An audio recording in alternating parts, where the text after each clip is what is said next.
여러분은 나는 왜 살지? 이런 생각 해보신 적 있나요? 아마 살면서 한 번쯤은 다들 이 질문 앞에 멈춰서게 되죠. 이게 어쩌면 인류 역사상 가장 오래되고 또 가장 근본적인 질문일 거예요. 근데 어떤 사람들한테는 이 질문이 그냥 철학적인 고민이 아니에요. 정말 견딜 수 없는 고통이 되기도 하거든요. 그리고 지금 우리 사회는 바로 그 고통이 낳은 아주 심각한 위기, 바로 자살이라는 소리 없는 비극을 마주하고 있습니다. 사실 지난 20년 동안 우리 정말 노력 많이 했어요. 이 문제를 풀어보려고요. 심리 상담도 지원하고, 경제적으로 어려운 분들 도와주고, 약물 치료도 하고, 할 수 있는 건 다 해본 거죠. 근데 결과가 어땠을까요? 안타깝게도 상황은 나아지기는커녕 오히려 더 심각해지고 있어요.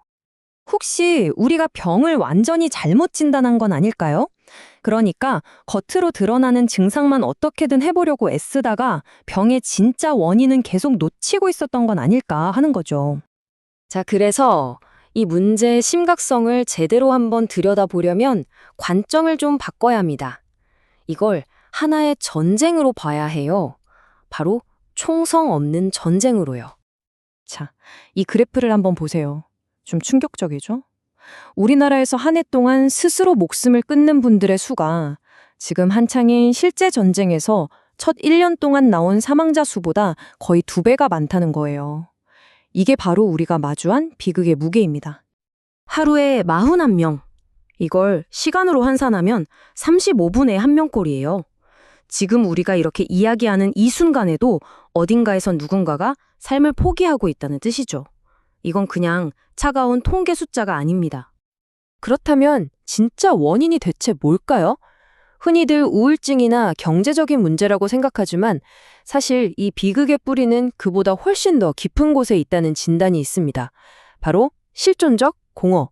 다시 말해서 삶의 의미를 잃어버린 상태. 이게 핵심이라는 거죠. 자, 그럼 이 실존적 공허를 이해하려면 먼저 의미라는 게 도대체 뭔지부터 알아봐야겠죠? 의미라는 개념 한번 제대로 짚어보고 가겠습니다.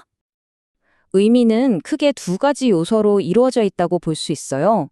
첫 번째는 이해예요. 이건 말하자면 지도 같은 겁니다. 내가 지금 어디에 있는지, 내 상황이 어떤지 파악하는 거죠.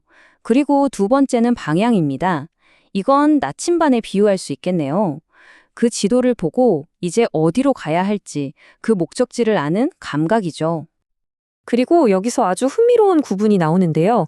의미에는 두 가지 종류가 있다는 거예요. 하나는 삶의 의미. 이건 굉장히 큰 질문이죠. 내 인생의 궁극적인 목적은 뭘까? 하고 숲 전체를 보는 거예요. 반면에 다른 하나는 삶 속의 의미입니다. 이건 숲이 아니라 나무 하나하나를 보는 거죠. 그러니까 오늘 하루, 지금 이 순간의 의미 같은 것들이요. 이런 실존적인 위기, 즉 의미의 상실을 가장 깊이 파고든 철학자가 있습니다. 바로 알베르 카뮤인데요. 지금부터 카뮤를 따라가 보겠습니다. 카뮤가 묘사한 이 문장 한번 들어보세요. 어떠세요? 꼭 우리들 일상 얘기 같지 않나요? 카뮤는 바로 이렇게 기계처럼 매일매일 똑같이 반복되는 삶 속에서 아주 중요한 무언가를 발견했습니다.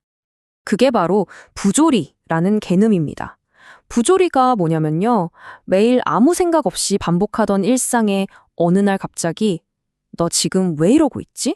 하는 질문이 툭 튀어나오는 바로 그 순간이에요. 나는 이렇게 의미를 간절하게 찾고 있는데 세상은 아무 대답도 해주지 않을 때. 바로 그 간극, 그 충돌이 카뮤가 말하는 부조리입니다.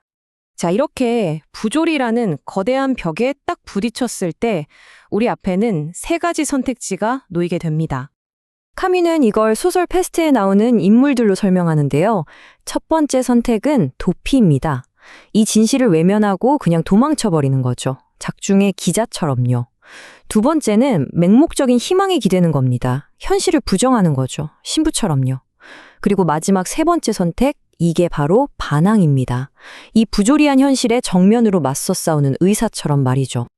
카뮤가 우리에게 가라고 하는 길은 바로 이 세 번째, 반항의 길입니다. 근데 여기서 질문이 생기죠. 아니, 세상이 원래 무의미하다면서요. 텅 비어있는 이 무의미에 대체 어떻게 뭘 가지고 반항할 수 있다는 걸까요? 바로 이 반항이 뭔지를 정말 완벽하게 보여주는 이야기가 하나 있습니다. 여러분도 들어보셨을 바로 시시포스 신화입니다. 그리스 신화에 나오는 시시포스 다들 아시죠? 신들에게 밉보여서 아주 끔찍한 벌을 받게 되잖아요. 이 시시포스가 바로 우리 이야기의 주인공입니다. 시시포스가 받은 벌이 뭐였죠? 맞아요. 커다란 바위를 산꼭대기까지 밀어 올리는 거예요. 근데 문제는 정상에 딱 도착하는 순간 이 바위가 다시 저 아래로 굴러떨어진다는 거죠. 그러면 또 내려가서 밀어 올려야 해요. 영원히. 아무런 끝도 목적도 없이요. 정말 이보다 더 무의미하고 부조리한 일이 또 있을까요? 그런데 바로 이 지점에서, 이 최악의 상황에서 카뮤가 정말 충격적인 말을 던집니다. 우리는 시시포스가 행복하다고 상상해야만 한다. 아니, 끝도 없는 고통 속에서 행복이라뇨? 이게 대체 말이 되는 소리일까요? 여기에 모든 답이 있습니다. 시시포스의 행복이 바로 그의 반항이라는 거예요. 무슨 말이냐면 시시포스는 이 바위를 왜 밀어야 하지? 같은 거대한 의미를 찾는 걸 포기해요. 대신에 이 무의미한 운명 자체를 그냥 온전히 자기 것으로 받아들이는 거죠. 그리고 바위를 밀어올리는 이 행위, 이 투쟁 자체에 집중하면서 바로 그 순간을 자신만의 의미로 만들어버리는 겁니다. 창조하는 거죠. 자, 이제 이 시시포스 이야기를 우리 삶으로 한번 가져와 보죠. 이 오래된 신화가 오늘을 사는 우리에게 던지는 메시지는 뭘까요? 핵심은 이겁니다. 삶의 의미는 어디선가 발견하는 게 아니라 내가 직접 창조하는 거라는 사실. 운명처럼 주어지는 게 아니라 내가 만들어가는 거라는 거죠. 그리고 그 위대한 창조의 첫걸음은 바로 나는 누구인가? 이 질문에 스스로 정직하게 답하는 것에서 시작됩니다. 결국 우리 인간은 뭐랄까 완성된 존재가 아니에요. 이 조각상처럼 멈춰 있는 게 아니라 끊임없이 무언가가 되어가는 과정 그 자체인 거죠.